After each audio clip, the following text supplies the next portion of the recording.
શું તમે ક્યારેય વિચાર્યું છે કે જે વ્યક્તિના એક ઇશારે દુનિયાના નકશા બદલાઈ શકે, જે દુનિયાના સૌથી શક્તિશાળી અમેરિકાના રાષ્ટ્રપતિ છે, શું એ જ વ્યક્તિ પોતાના દેશની તિજોરીમાંથી $1 પણ પોતાની મરજીથી કાઢી શકતો નથી?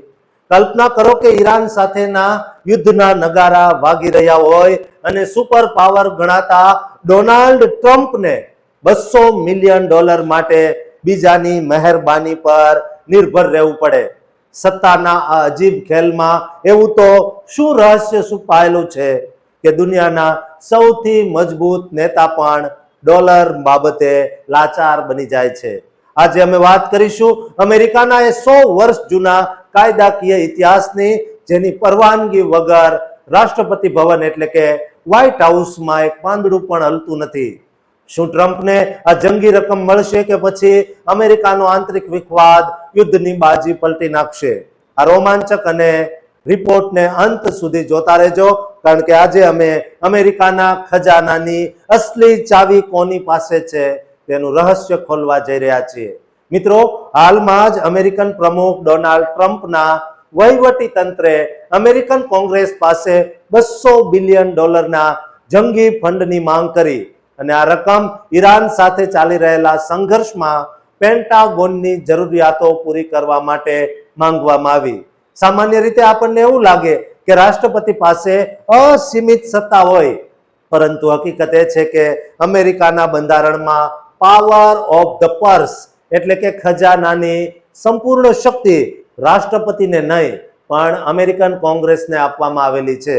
અમેરિકી બંધારણની કલમ 1 મુજબ રાષ્ટ્રપતિ તિજોરીમાંથી કોઈ પણ રકમ કાયદાકીય મંજૂરી વગર ઉપાડી શકતા નથી, જેનો સીધો અર્થ એ છે કે ડોનાલ્ડ ટ્રમ્પ પોતે $1 પણ કોંગ્રેસની સહી વગર ખર્ચી શકતા નથી.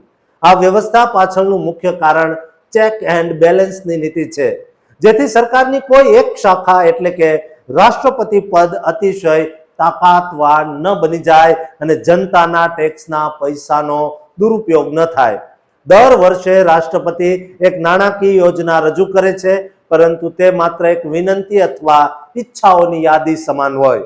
કોંગ્રેસ પાસે પૂરી સત્તા છે કે તે આ યોજનાને સ્વીકારે, તેમાં કાપ મૂકે અથવા તેને સદંતર નકારી કાઢે. જો કોંગ્રેસ આ $200 બિલિયન આપવાની ના પાડી દે તો ગમે તેટલું મોટું યુદ્ધ હોય કે સંરક્ષણ પ્રોજેક્ટ તે અધ વચ્ચે અટકી શકે. ઇતિહાસ ગવાહ છે કે 1974માં ઇમ્પાઉન્ડમેન્ટ કંટ્રોલ એક્ટ લાગુ કરવામાં આવ્યો, કારણ કે અગાઉના કેટલાક રાષ્ટ્રપતિઓએ કોંગ્રેસ દ્વારા મંજૂર કરાયેલા પૈસા ખર્ચવાની ના પાડી દીધી. આ કાયદાએ સ્પષ્ટ કરી દીધું કે રાષ્ટ્રપતિ કોંગ્રેસ દ્વારા અપાયેલા ફંડને રોકી શકતા નથી અને તેનો ઉપયોગ માત્ર નિર્ધારિત હેતુ માટે જ કરવો પડે છે. માર્ચ 2026ના આ તાજા સમાચાર મુજબ ટ્રમ્પ અત્યારે કોંગ્રેસને મનાવવામાં લાગ્યો છે, કારણ કે મિડલ ઈસ્ટની સ્થિતિ અત્યંત ગંભીર છે અને જો આ $200 બિલિયન ન મળે તો અમેરિકાની યુદ્ધની રણનીતિને મોટો ફટકો પડી શકે છે. અમેરિકાના કરદાતાઓના નાણાંનો જવાબદારીપૂર્વકનો ઉપયોગ થાય તે માટેની આ કડક લોકશાહી પ્રક્રિયા આજે દુનિયા સામે એક મોટું ઉદાહરણ પૂરું પાડે છે કે સત્તા ગમે તેટલી મોટી હોય પણ કાયદો હંમેશા સર્વોપરી છે. દોસ્તો, આજનો વિડીયો એવા તમામ લોકોને મોકલજો જે ટ્રમ્પથી ફફડે છે અને ટ્રમ્પને પ્રેમ કરે છે. દોસ્તો, આ ચેનલને સબસ્ક્રાઇબ કરવાનું ચૂકતા નહીં.